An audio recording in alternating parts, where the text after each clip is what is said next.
but I remember anger, and I was so furious about it, and it sort of lurked for many years. Princess Anne walked into Sandringham with lawyers, sealed a royal wing, and set a deadline that shook the entire family. What she stands to inherit is exactly what Camilla has been protecting all along. Is this really about legacy, or is it about power? And can Camilla stop her? Join us as we uncover the most explosive royal power struggle in a generation. The royal breach. Sandringham has always been more than a royal residence. It is a symbol, a place wrapped in decades of history, tradition, and the kind of quiet authority that does not need to announce itself. For generations, the estate has operated on its own terms, insulated from the noise of the outside world by its sheer weight of meaning within the royal family. On the morning of April the 4th, 2026, that insulation was broken. A legal motorcade arrived at Sandringham without fanfare, but with unmistakable purpose, moving through the estate's entrance with the kind of deliberate calm that signals something significant is already in motion. This was not a social visit, not a routine administrative call, and not the kind of arrival that the staff at Sandringham would have seen before. The vehicles carried legal representatives, and their destination was the West Wing. Within a short time of their arrival, Princess Anne had the West Wing sealed. The move was swift, decisive, and reportedly left very little room for discussion. Staff inside the estate described an atmosphere that shifted almost immediately, the normal rhythms of the household interrupted by something that felt procedural on the surface, but carried an unmistakable tension underneath. Doors that had been accessible were no longer accessible, and the West Wing, a section of the estate carrying enormous emotional and historical significance, had effectively been placed beyond reach. The royal family had faced internal disputes before, handled quietly and resolved away from public view. But what happened at Sandringham that morning had a different quality entirely. It had legal force behind it, and legal force, unlike family disagreement, does not resolve itself over a private dinner. Something had been set in motion that morning that would not be easily stopped, and the royal world was about to feel it. The sacred room 102, known privately as the Blue Sitting Room, was where Queen Elizabeth II spent her final hours. It was where the longest reigning monarch in British history took her last breath, surrounded by the familiar walls of a place she had loved deeply for most of her life. That fact alone transformed the room into something far beyond a physical space. It became a memorial, a place of profound emotional significance, not just for the royal family, but for everyone who understood what Queen Elizabeth had meant to the country and to the world. Princess Anne knew exactly what that room represented, and reportedly her decision to include it within the sealed West Wing was not accidental. Sources suggest that Room 102 sat at the very heart of the dispute, the emotional anchor around which everything else was being fought, a space that one side wanted preserved exactly as it was, and the other side was allegedly moving toward repurposing as part of a broader modernization plan for the estate. That word, modernization, was reportedly at the center of the conflict in a way that made it feel like far more than a practical disagreement about how a building should be used. To those who saw the Blue Sitting Room as sacred, modernization meant erasure, replacing something irreplaceable with something functional, stripping away the memory of Queen Elizabeth in favor of an agenda that prioritized the present over the past. To the other side, the argument was simpler. Estates require updating, spaces need purpose, and sentiment alone cannot determine how a working royal property is managed indefinitely. But sentiment in this case was not standing alone. It had history behind it, it had public feeling behind it, and it had Princess Anne behind it, a woman not known for backing down from a position she believes in. The Blue Sitting Room had become the symbol of everything this dispute was really about. Not just a room, not just a building, but the question of who gets to decide what the royal family's legacy looks like and whose version of that legacy gets to survive. The legal strike. Most disputes inside the royal family are handled the way they have always been handled, quietly, privately, and well away from any formal process that might leave a paper trail or create a precedent. The understanding has always been that family matters stay within the family, resolved through conversation, compromise, and the kind of careful management that keeps internal tensions from becoming public problems. Princess Anne had decided that this particular dispute was not going to be handled that way. The legal instrument she chose to deploy was the Crown Private Estates Act, a piece of legislation that most people outside of specialist legal and royal circles would never have encountered and would struggle to explain if asked. But its effect, in practical terms, was both clear and significant. It gave Anne the authority to act as an executive trustee over specific royal properties, not as a family member making a request, not as a senior royal expressing a preference, but as a legally empowered figure whose decisions over the designated spaces carried genuine institutional weight. That distinction mattered enormously. It meant that King Charles III, despite being the monarch, could not simply override her position with a word or a directive. The legal structure that Anne had activated placed her authority in this specific matter outside the reach of an informal royal decision, requiring any challenge to go through formal legal channels rather than being settled over a private conversation at the palace. Reportedly, legal advisors within the royal household were caught off guard by the precision of Anne's move, describing it as unusually well prepared, and suggesting that she had not arrived at this position impulsively, but had been building toward it carefully, with legal guidance over a significant period of time. The stakes had shifted in a way that changed the entire nature of the conflict. What had reportedly begun as a disagreement about how Sandringham's spaces should be used and preserved had become something with constitutional dimensions, a formal legal contest over authority, legacy, and the limits of royal power when it comes up against the structures that exist to protect specific parts of the monarchy's heritage. Anne had not just raised her voice, she had raised a legal shield, and doing so had made the situation significantly harder for anyone on the other side to resolve quickly or quietly. The deadline. There is something about a deadline that changes the way a situation feels, even when the facts themselves have not changed at all. A dispute without a time limit can drift, can be managed, can be left sitting in an uncomfortable space where neither side is forced to act, and both sides can tell themselves that a resolution is still possible somewhere down the line. Princess Anne had removed that comfort entirely. The deadline she had set was April the 21st, 2026, a date that carried its own layer of significance beyond the legal pressure it created. April the 21st was the birthday of Queen Elizabeth II, a detail that sources close to the situation described as deliberate, a choice that framed the entire dispute in terms of the late Queen's legacy and made it impossible to separate the legal argument from its emotional and historical weight. From the moment the deadline became known, a 16-day countdown had begun, and within the palace, reportedly, the atmosphere shifted noticeably. The sense that this situation could be quietly managed and resolved without any formal escalation began to dissolve, replaced by the understanding that a hard limit was now sitting over everything, and that the clock was moving whether anyone was ready for it or not. The practical consequences of missing that deadline were significant and, reportedly, potentially permanent. If no resolution was reached before April the 21st, the West Wing faced the possibility of becoming legally inaccessible to the broader royal household indefinitely, locked behind the legal framework that Anne had put in place and requiring a formal legal process to reopen. A process that would be slow, expensive, and very difficult to keep out of public view. That possibility, sources suggest, was precisely the point. Anne was not simply asking for her position to be taken seriously. She was creating a situation where failing to take it seriously carried consequences that the palace could not easily absorb or ignore. The birthday of Queen Elizabeth had always been a day of quiet remembrance within the royal family, a date treated with respect and handled privately. In 2026, it had become something else entirely, a deadline, a line in the legal sand, and a moment that the entire dispute was now moving toward, whether the palace was ready or not.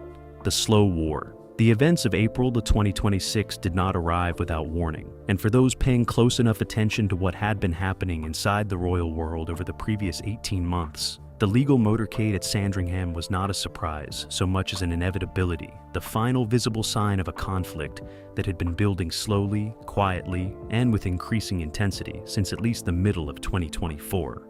It had started, reportedly, with a proposal.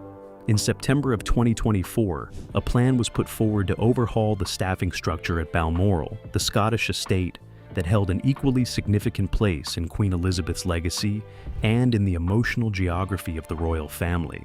The proposal was framed in practical terms, a modernization of how the estate was managed, with changes to the roles and responsibilities of long-serving staff members who had worked within the royal household for many years. To Princess Anne, the proposal was not practical at all. It was, reportedly, the first clear signal that the way Queen Elizabeth's estates and the people connected to them were being managed was shifting in a direction that she fundamentally disagreed with, and she said so. Sources describe her response as direct and unambiguous, pushing back against the overhaul in a way that made her position clear without leaving much room for misinterpretation. The proposal was paused, but the tension it had created did not disappear. Through the remainder of 2024 and into 2025, Anne reportedly began conducting what sources described as a silent audit, a careful and methodical review of decisions being made across the royal estates, tracking changes, documenting concerns, and building a picture of what she believed was a systematic drift away from the values and wishes that Queen Elizabeth had wanted preserved. The conflict surfaced again in December of 2025, this time over a collection of private letters held within the Sandringham estate. The details of exactly what those letters contained and what was proposed for them have not been fully confirmed, but sources familiar with the dispute describe a clash that was sharper and more personal than anything that had come before. A confrontation that reportedly left the relationship between the parties involved significantly more damage than it had been, and significantly less capable of being repaired through quiet conversation. By the time 2026 arrived, the slow war had been running for over a year, and the trust that might once have made a private resolution possible had been worn down to almost nothing, leaving the legal path as the only road that Princess Anne felt was still open to her. The red line. Every prolonged dispute has a moment where it stops being about general disagreement and becomes about something specific, something concrete and provable that one side can point to and say, "This is exactly what I mean. This is the line that has been crossed, and this is why I cannot simply let it go." For Princess Anne, that moment arrived in February of 2026. What she discovered, reportedly, was that a collection of royal jewelry connected to Sandringham had been quietly reclassified. Its official status changed in a way that altered how the pieces were categorized within royal records and, more significantly, how they could be used, moved, or disposed of going forward. The reclassification had not been announced, had not been discussed openly with the relevant parties, and had reportedly been processed through administrative channels in a way that kept it below the level of visibility where it might attract immediate attention or challenge. To most people, a change in how jewelry is categorized within an internal royal record might sound like a dry administrative matter, the kind of paperwork adjustment that happens within large institutions without carrying any deeper meaning. But Anne reportedly understood immediately what it meant and why it mattered. The pieces in question were not simply valuable items, they were part of the physical legacy of Queen Elizabeth, objects with documented histories, specific associations, and a significance that went beyond their monetary worth. Reclassifying them changed what could be done with them, and changing what could be done with them meant that the legacy they represented could be quietly redirected, repurposed, or diminished without any single decision ever being visible enough to challenge directly. It was not theft, at least not in any simple legal sense, but it was reportedly something that felt to Anne like a rewriting, a slow and careful adjustment of what Queen Elizabeth's legacy looked like on paper, carried out through a process designed to avoid the kind of scrutiny that a more direct approach would have attracted. Sources describe Anne's reaction as one of cold and focused determination rather than open anger, the response of someone who had been watching a pattern develop for months and had just found the clearest evidence yet that her concerns were not simply a matter of personal feeling, but of documented and verifiable fact. The reclassification became the foundation of the legal case she was building, the concrete and provable example at the center of everything that followed. The moment where a slow and painful dispute stopped being a family argument and became something with real legal and institutional teeth.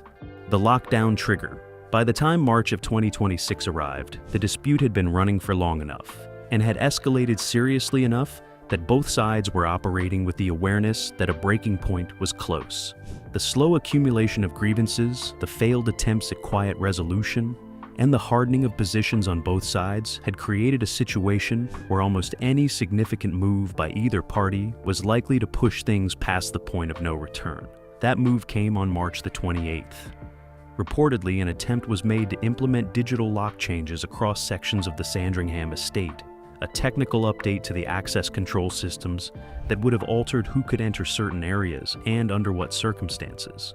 The change was framed, according to sources, as a routine security update, the kind of administrative adjustment that large properties require periodically, and that would not normally attract any particular attention or concern. Princess Anne did not see it that way. To her, the timing and the specific areas targeted by the proposed lock changes were not coincidental. They were a direct attempt to shift physical control over spaces that sat at the heart of the dispute, including areas connected to the West Wing and to Room 102, before any legal resolution had been reached. Changing who held digital access to those spaces would have created facts on the ground that a subsequent legal process would then have had to work around, making Anne's position significantly harder to enforce even if the law ultimately supported it. Her response was immediate, and reportedly they had already been prepared well in advance of this moment. Emergency injunctions were filed, legal instruments that moved through the system with the kind of speed that only comes from having the paperwork ready before the trigger event occurs. The injunctions effectively quarantined the West Wing, placing it under a legal protection that froze the situation as it stood and prevented any further changes to access, contents, or status until the broader dispute had been formally resolved. The digital lock changes did not go through, but the attempt to implement them had done something that could not be undone. It had confirmed to Anne and to her legal team that the other side was willing to use administrative and technical measures to shift the balance of the dispute outside of any formal process. And that confirmation removed whatever remained of any possibility that this situation was going to find a quiet and private resolution. The lockdown had been triggered, and Sandringham would not return to normal quietly. The Iron Shield. To understand why Princess Anne's legal position was so difficult to simply override or dismiss, it is necessary to look carefully at the mechanism she had put in place, because what she had built was not a single layer of protection, but a three-part structure, each layer reinforcing the others in a way that made the whole thing significantly harder to dismantle than any individual component would have been on its own. The first layer was trustee authority. Under the legal framework Anne had activated, she held a formal trustee position over specific royal properties and their contents, a designation that gave her decision-making power over those spaces that existed independently of her role as a member of the royal family. This was not sentiment dressed up in legal language. It was a genuine institutional authority with documented responsibilities attached to it, the kind that requires a formal legal process to challenge or remove. The second layer was the Heritage Trigger Clause, a provision within the legal structure that activated additional protections when assets of significant historical or cultural value were deemed to be at risk. The jewelry reclassification Anne had discovered in February had reportedly been used as the evidence needed to trigger this clause, meaning that the protections it provided were now active and legally documented, creating a layer of defense around the contested spaces and items that went beyond Anne's personal authority and drew on broader heritage legislation. The third layer was the most significant of all, a legal override mechanism that, under specific and carefully defined circumstances, allowed the trustee authority to operate independently of the monarch's direct wishes. This was the layer that made the situation genuinely constitutional, rather than simply a family dispute with legal paperwork attached to it, because it meant that King Charles, despite being the head of the royal family and the head of state, could not simply instruct Anne to stand down and expect that instruction to carry legal force within the framework she had constructed. Power, inside that structure, did not flow from title or from family position. It flowed from the legal architecture that had been carefully and deliberately built around it. And that architecture had been designed, reportedly with significant legal expertise, to be resistant to exactly the kind of informal pressure that the palace would most naturally reach for when trying to resolve a situation like this one. Sources close to the inquiry described the three-layer mechanism as unusually sophisticated for an internal royal dispute. The Iron Shield was not an accident, it was a blueprint, and it was holding the missing box. Just as the inquiry appeared to have found its boundaries, Just as investigators had mapped the dispute into something that felt contained and manageable, something happened that pushed everything into territory that nobody had fully anticipated, and that changed the nature of the investigation in a significant and unsettling way. A red dispatch box went missing from Sandringham. For those unfamiliar with royal tradition, red dispatch boxes are not ordinary containers. They are the formal vessels through which official documents, sensitive communications, and matters of state have been handled within the British royal system for generations. Iconic objects that carry both practical and symbolic weight within the institution. The presence of one at Sandringham was not itself unusual, but the circumstances surrounding its disappearance were deeply concerning to everyone who became aware of it. This particular box, reportedly, contained private writings by Queen Elizabeth II, personal documents that she had kept within the Sandringham estate and that had never been intended for public view or for inclusion in any official archive. The exact nature of those writings has not been confirmed, but sources familiar with the investigation describe them as genuinely sensitive, the kind of private record that a monarch keeps for personal reasons, and whose contents could carry significant implications if they were ever to become known outside the small circle of people who had been trusted with their existence. The box had been present and accounted for within the estate's records at a point prior to the legal dispute reaching its most intense phase, and its absence was discovered during a detailed inventory carried out as part of the broader inquiry into the West Wing and its contents. At first, reportedly, there was an assumption that it had simply been moved to another location within the estate during the disruption caused by the legal proceedings. A reasonable explanation that investigators pursued before reluctantly setting it aside. It had not been moved to another location within the estate. It was gone. That conclusion transformed the investigation in a fundamental way, because a missing dispatch box containing the private writings of the late Queen was no longer simply a property dispute or a legal contest over authority and legacy. It was potentially a crime, the removal of documents of significant historical and personal value from a royal estate under circumstances that had not been explained and could not so far be accounted for by anyone involved. The pressure on everyone connected to the situation increased sharply, and the question of who had taken the box and why and where it had gone sat at the center of everything from that point forward, unanswered and deeply unsettling. The King's Trap. There is a particular kind of difficulty that comes not from having no options, but from having options that are all, in their different ways, unbearable. And by the time the full picture of the Sandringham dispute had been laid in front of King Charles III, that was precisely the situation he found himself in. On one side of the conflict stood Princess Anne, his sister, armed with a legal structure that had been carefully built and was genuinely difficult to challenge, motivated by a protective instinct toward Queen Elizabeth's legacy that was widely understood and, in many quarters, quietly respected. Her position had legal weight, institutional backing, and the kind of moral clarity that comes from being able to point to specific documented actions and say that those actions were wrong and needed to be stopped. On the other side stood Queen Camilla, his wife, whose position within the royal family had been hard-won, and whose relationship with the public had taken years of careful management to reach the level of acceptance it now held. The actions being challenged by Anne were connected reportedly to decisions and processes that Camilla had either authorized or been closely associated with, and siding openly against her in a formal legal dispute would send a message about her standing within the family and within the institution that would be very difficult to walk back. Siding with Anne meant weakening Camilla at a moment when her position was still, in the eyes of many observers, not entirely secure. It meant validating a legal challenge that had been brought against processes the palace had overseen, and it meant accepting a version of events that reflected poorly on how the late Queen's legacy had been managed under the current reign. Siding with Camilla meant entering into a direct legal confrontation with Anne, a confrontation that the king's own advisors reportedly described as one he could not guarantee winning, given the strength of the legal structure Anne had built. It also meant being seen to prioritize the present over the past, Camilla's comfort over Elizabeth's legacy, at a moment when public sentiment around the late Queen remained strong and protective. Sources close to the king described a palace that had entered a state of genuine paralysis, with senior advisors struggling to identify a route through the situation that did not carry consequences serious enough to reshape the monarchy's public standing for years to come. The trap had closed, and the king was inside it.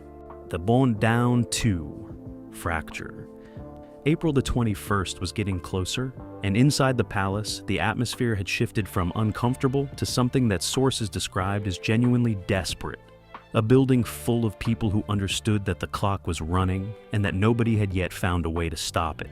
The legal fees alone told a story. Disputes of this kind, fought through formal channels with senior legal representation on both sides, accumulate costs at a rate that becomes its own form of pressure. And reportedly, the figures being discussed internally had already reached a level that was difficult to absorb quietly, without it becoming a visible problem in its own right. Every day without resolution was another day of expense, another day of risk, and another day of a story that had the potential to break publicly in a way the palace could not control. But money was the smallest of the pressures bearing down on the situation. The missing red dispatch box remained unaccounted for, and the investigation into its disappearance had not produced answers that satisfied anyone involved. Its continued absence meant that a potential crime was sitting unresolved at the heart of a legal dispute that was already complicated enough without it, adding a layer of urgency and uncertainty that made every other aspect of the situation harder to manage. The authority over the West Wing remained formally contested, with neither side having moved from their position and the legal framework Anne had constructed still holding firm against every attempt to find a way around it. Room 102, the blue sitting room, where Queen Elizabeth had taken her final breath, remained sealed and inaccessible. Frozen inside, a legal standoff that showed no sign of breaking before the deadline arrived and the king had still not chosen.